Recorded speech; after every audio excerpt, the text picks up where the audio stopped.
Сайн байцгаана. Та бүхэнд өдрийн мэндийг хүргэе. Өнөөдөр 2025 оны 9 сарын 18-ны өдөр.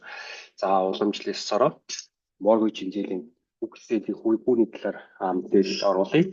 За өнөөдрийн байдлаар 30 жилийн хугацаатай mortgage зээлийн хүү 626 буюу 4 жилээс 109-ээр буурсан байна.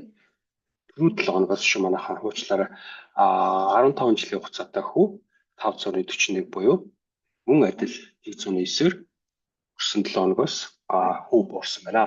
Тэгэхээр та бүхэн бодож байгаа байх. Одоо ялангуяа өндөр зээлийн хүүтэй хүмүүс маань refinance хийхийг бодож байгаа.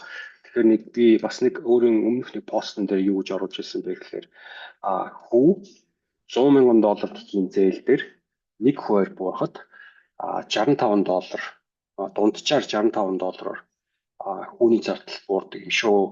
Тэгэхээр та бүхэн бодоод үзээрэй. Ерөнхийдөө Чикаго area-д бол нэг дунджаар $300,000 орчим долларын зээлтэй байдаг.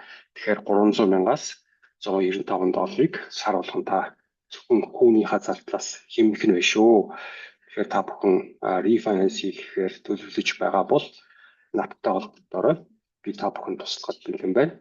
Миний утасны дугаар 323 685 9395 би K Mortgage компанид зээлийн ажилтнаар ажилладаг байгаа.